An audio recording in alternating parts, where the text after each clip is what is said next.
Hello everyone, welcome back to Praveen vehicles. Friends, ఈ రోజు అయితే మన ఛానల్లోకి మహేంద్ర స్కార్పియో తీసుకోవడం జరిగింది. ఫ్రెండ్స్, మీ యొక్క వెహికల్స్ కూడా మన ఛానల్ ద్వారా సేల్ చేయాలి అనుకుంటే స్క్రీన్ పై కనపడుతున్న మన వాట్సాప్ నెంబర్ కి మీ వెహికల్ యొక్క పూర్తి డీటెయిల్స్, ఫొటోస్ సెండ్ చేయగలరు. ఫ్రెండ్స్, ఈ వెహికల్ యొక్క మోడల్ వచ్చేసి 2009 మోడల్ మహేంద్ర స్కార్పియో VLX. మీరు కనుక మన ఛానల్లోని వీడియోస్ ఫస్ట్ టైం చూస్తున్నట్లయితే మన ఛానల్ ని సబ్స్క్రైబ్ చేసుకొని పక్కన ఉన్న బెల్ ఐకాన్ ని యాక్టివేట్ చేసుకోండి. వీడియోని అయితే ఎక్కడ స్కిప్ చేయకుండా చూడండి. వీడియోని కనుక స్కిప్ చేసినట్లయితే నేను వెహికల్ గురించి చెప్పే ఇంపార్టెంట్ డీటెయిల్స్ అనేవి మీరు మిస్ అయిపోతారు. ఫ్రెండ్స్, ఈ వెహికల్ యొక్క ఓనర్ ఈ వెహికల్ అయితే చాలా నీట్ గా మెయింటెనెన్స్ చేశానని చెప్పారు. ఈ వెహికల్ పై ఎటువంటి చలనాలు లేవని చెప్పారు. అలాగే డాక్యుమెంట్ కూడా చాలా క్లియర్ గా ఉందనేది చెప్పారు.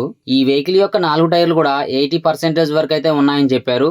ఫ్రెండ్స్, ఈ వెహికల్ యొక్క రీడింగ్ వచ్చేసి 1,80,000 తిరిగిందని ఓనర్ అయితే చెప్పారు. ఫ్రెండ్స్, ఈ వెహికల్ యొక్క ప్రైస్ వచ్చేసి 2,50,000 అని ఓనర్ అయితే చెప్పారు. ఈ వెహికల్ యొక్క లొకేషన్ వచ్చేసి తెలంగాణలోని ఖమ్మం డిస్టిక్ లో ఉంది. ఈ వెహికల్ గురించి పూర్తి డీటెయిల్స్ తెలుసుకోవాలి అనుకుంటే టైటిల్ లో ఓనర్ నెంబర్ ఇవ్వడం జరుగుతుంది, కాల్ చేసి మాట్లాడగలరు. ఆ ఛానల్ కనుక మీకు నచ్చినట్లయితే లైక్ చేయండి, షేర్ చేయండి. అప్డేట్స్ కోసం సబ్స్క్రైబ్ చేసుకుని పక్కన ఉన్న బెల్ ఐకాన్ సింబల్ ని ప్రెస్ చేయండి. జై హింద్.